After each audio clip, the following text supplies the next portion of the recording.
बिस्मिल्लाहिर्रहमानिर्रहीम अस्सलाम वालेकुम स्टूडेंट्स। तो इस वीडियो में हम देखने वाले हैं जी सीकेंट मेथड के सीकेंट मेथड को हम किस तरह सॉल्व कर सकते हैं। बड़ा ही आसान मेथड है, तो अभी बस 2 मिनट में इसको सॉल्व करके आपके सामने रखते हैं। तो चलें स्टार्ट करते हैं। सबसे पहले जी हमारे पास जो क्वेश्चन गिवन है वो है f of x is equals to x minus cos x. ठीक है, ये हमारे पास क्वेश्चन गिवन है। तो सबसे पहले हमें इसका रूट फाइंड कर लेना चाहिए। इसका जो इंटरवल निकालना है वो निकाल लेते हैं। सबसे पहले आप x की जगह पे रखें 0, 0 से चेक करते हैं। इधर भी रखा 0 माइनस कॉज और x की जगह पे रखा 0। ठीक है, तो 0 माइनस कॉज 0 मेरे पास क्या होता है 1, तो ये मेरे पास क्या आ गया -1। ठीक है, अगर 0 रखें तो मेरे पास -1 आता है। अब 1 रख के चेक कर लेते हैं। 1 रख के क्या आता है, x की जगह पे 1 माइनस कॉज, इधर रखा 1। अगर 1 रखें तो cos 1 मेरे पास क्या होता है 0, 1 minus I think cos 1 check कर लेते हैं। सॉरी, cos 1 की वैल्यू ये आ रही है हमारे पास, ये देखें 0.5403। तो cos 1 की वैल्यू क्या है 0.5403। ठीक है, तो इज इक्वल टू करें तो ये हमारे पास बन जाता है 1 माइनस 0.54। आई थिंक ये बनता है हमारे पास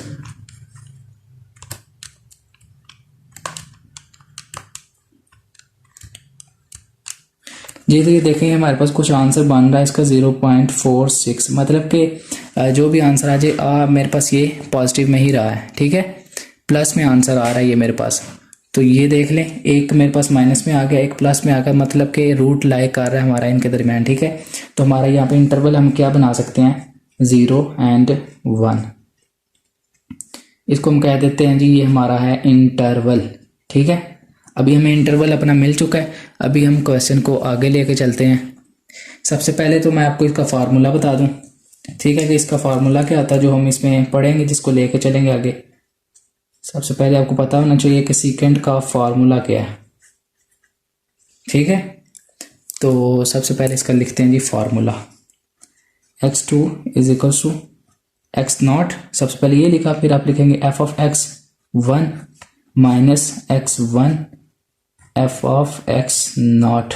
ठीक है, डिवाइडेड बाय, अभी इसको आसान तरीके से याद रखने का क्या तरीका है, ये देखें, एक चीज़ ये और एक ये एज इट इज़ नीचे आ जाएगी, F of x 1 minus F of x naught.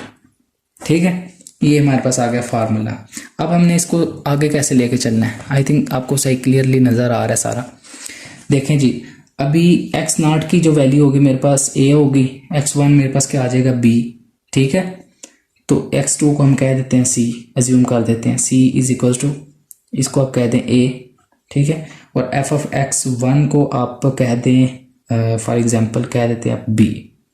ठीक है ना, तो अभी इस जगह पे देखें कि अगर आप, ये हमारे पास एफ ऑफ एक्स की वैल्यू थी ना, अगर हम इसको F of x1 for example b suppose कर रहे हैं, तो जिधर जिधर आपके पास x लिखा है तो उधर आप b लिख दें, b माइनस कॉस b। ठीक है, क्योंकि हमने x नॉट को a का x1 को b कह दिया। उसके बाद फार्मूले में क्या मेरे पास माइनस, इधर मेरे पास क्या आ जाएगा b, क्योंकि x1 हमारे पास b है, तो एफ ऑफ एक्स नॉट मेरे पास फिर क्या होगा a है, तो इस जगह पे अब a रख के इसको आगे ले जाएं, a माइनस कॉस a। ठीक है ना, आई थिंक सही नज़र आ रहा है आपको। उसके बाद डिनोमिनेटर में आए, उधर भी आप एज इट इज़ ये देखें, ये ब्रैकेट वाली एज इट इज़ चीज़ ये उठा के नीचे ले आए, b माइनस कॉस b, एक चीज़ ये ब्रैकेट लगा दें, minus a minus cos a, एक चीज़ ये आ गई। सही है, फिर क्या करेंगे,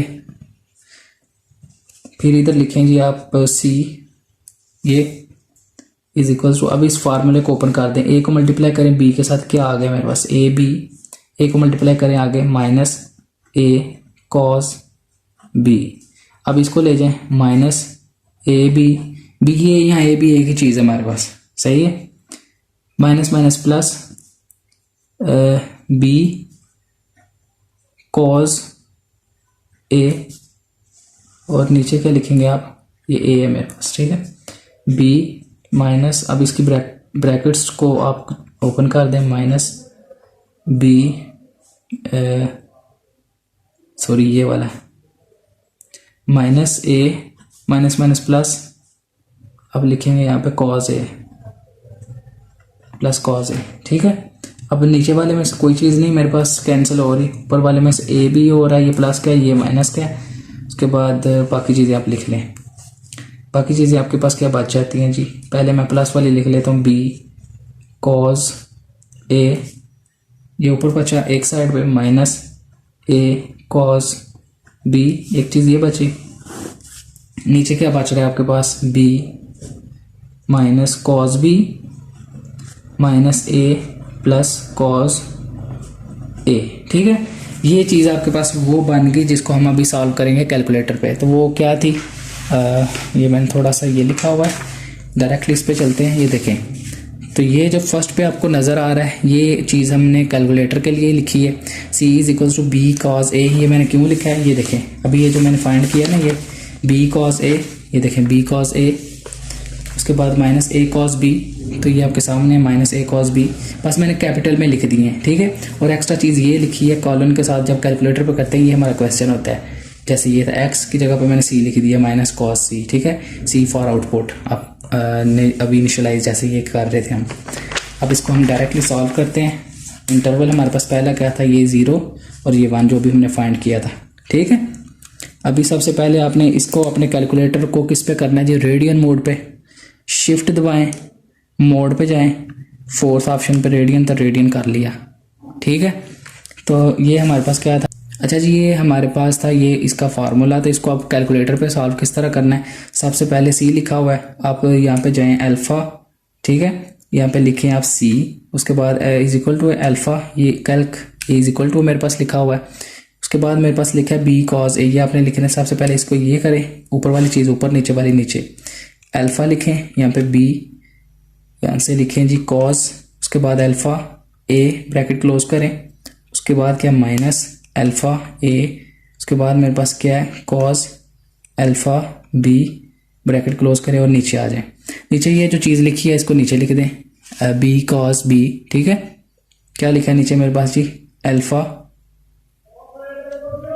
बी माइनस कॉज अल्फ़ा, उसके बाद लिखें बी ब्रैकेट क्लोज करें, फिर आप लिखें ये बी हो गया, उसके बाद लिखें जी माइनस अल्फ़ा ए, ठीक है। उसके बाद लिखें आप प्लस, फिर आप लिख दें यहाँ पे कॉज अल्फ़ा ए, फिर ब्रैकेट क्लोज कर दें, आप ऊपर चले जाएं। ये कॉलन लिखा है मैंने, ठीक है। इसको आप लिखें जी शिफ्ट सॉरी अल्फ़ा करके लिखना था आपने, ठीक है। अल्फ़ा ये कॉलन लिखा मैंने, उसके बाद आप लिखें अल्फ़ा, यहाँ से लिखें जी सी माइनस कॉज अल्फ़ा, यहाँ से लिखा आपने सी ब्रैकेट क्लोज कर दी, ठीक है। उसके बाद ये मैंने लिखा नीचे कैल्क इज इक्वल टू नहीं आपने दबाना, ये कैल्क का आपको ये नज़र आ रहा है, इसको दबा दे ये चीज़। अभी ये मेरे से वैल्यू मांग रहा है बी की, ठीक है। पहले आपने बी की वैल्यू देनी, बी की वैल्यू क्या मेरे पास 1, ठीक है। तो मैंने बी की वैल्यू दे दी 1। अब मेरे से कह रहा है ए की, तो ए की मैंने दे दी 0। तो जो मेरे पास आंसर आया ये पहला वो क्या आया, सी का आंसर 0.6851, ठीक है। ये पहली सी का मेरे पास आंसर आ गया। अभी एफ ऑफ सी का आंसर किस तरह आपने फाइंड करना है, इज इक्वल टू करें तो ये आगे चला गया आपके पास -0.08929, ठीक है। अभी आप देखें कि आपके पास ये जो आंसर आया ये किधर शिफ्ट होगा, बी पे होगा या इस वाले पे जाएगा। अब चूंकि ये माइनस है तो ये माइनस वाले पे ही शिफ्ट होगा, ए मेरे पास प्लस था बी माइनस था, ठीक है। तो इसको आप इस पे शिफ्ट करेंगे ये वाले आंसर को, तो ये 0 एज इट इज़ ऐसे ही रहेगा, ये इधर आ जाएगा 0.6851। अभी बी की वैल्यू मेरे पास ये हो गई और ए की वैल्यू ये, ठीक है। अभी फिर आप इज इक्वल टू कर दे, फिर बी की वैल्यू पूछ रहा है 0.6851 ये किया। अब ए की वैल्यू दे दें यहाँ पे 0, तो सी की वैल्यू मेरे पास क्या आ गई यहाँ पे 0.75224, फिर इज इक्वल टू करेंगे तो यहाँ पे आ गया 0.02208 ये चीज़। अब देखेंगे प्लस में है तो ये वाली वैल्यू प्लस के साथ एक्सचेंज हो जाएगी, इसको इधर ले आए 0.75224, ये एज इट इज़ ऐसी रहेगी 5 1, ठीक है। तो अभी देखते हैं जी, इसको आप फिर कर दें इज इक्वल टू, अब बी की वैल्यू क्या है मेरे पास 0.6851, एक सही नज़र आ रहा होगा आपको, ठीक है। 0.6851 ये बी की वैल्यू इज इक्वल टू करें, ए की वैल्यू क्या है मेरे पास 0.75224। तो मेरे पास जो आंसर आया वो क्या है जी 0.73892, फिर इज इक्वल टू करें तो आगे सी एफ ऑफ सी का आंसर क्या आ गया -2.68089। अब ये माइनस है तो ये माइनस वाले के साथ एक्सचेंज हो जाएगा, ये मेरे पास बी वैल्यू ये माइनस में थी, ये वैल्यू इधर आ जाएगी, ये एज इट इज़ ऐसे ही रहेगी, इसको इधर लिख दें। बी की वैल्यू अब चेंज होकर क्या आ गई 73892, ठीक है। अब फिर इज इक्वल टू करें तो अब आपसे क्या कह रहा है, बी की वैल्यू एंटर करें 0.73892 और ए की वैल्यू क्या आपके पास 0.75224, ये लिखा। तो आपके पास सी की वैल्यू अब क्या आ रही है 73, उसके बाद लिख रहे हैं आप जी 973 के बाद क्या आ रहा है 9, उसके बाद 0, और इसको आगे लेके जाएं तो इधर क्या आ रहा है, ये माइनस में मतलब के वैल्यूज आ रही हैं। अभी अब ज़रा इधर देखें कि अगर इसको हम राउंड ऑफ करें ये वाले 9 को इधर, तो इधर क्या 9 बन रहा था, ठीक है। तो मतलब कि अगर वैसे अगर 3 आइट्रेशंस तक आपने जाना होता, मतलब 3 डेसिमल प्लेसेस तक जाना होता, तो ये पहली 3 हमारी मिल रही थी यहाँ पे देख, ठीक है। पहले 3 डेसिमल यहाँ पे हमारे कंप्लीट हो रहे थे अगर 3 तक फाइंड करना होता, चूँकि क्वेश्चन में गिवन नहीं इसलिए बस आपको मेथड सिखाया गया है, ठीक है। अगर आपने 3 मतलब के डेसिमल प्लेसेस तक जाना होता तो ये आपके फाइंड हो चुके हैं। अगर इससे ज़्यादा तक जाना तो फिर आप इसको इसी तरह आगे लेके जा सकते हैं। इसी तरह फिर बी की वैल्यू एंटर करें, फिर ए की वैल्यू एंटर करें और फिर आपके पास आंसर आ जाएगा, ठीक है। इसी तरह लेके चलते जाएँ। तो ये था जी हमारे पास सेकंड मेथड। तो अगर आपको इस सेकंड मेथड की समझ आई हो तो लाजमी बताइएगा, ना आई हो कोई क्यूरी हो तो वो भी पूछिएगा ताकि हम उसको भी क्लियर कर सकें। तो इंशाल्लाह फिर मिलते हैं नेक्स्ट वीडियो में बहुत अच्छे टॉपिक के साथ। अल्लाह हाफिज़।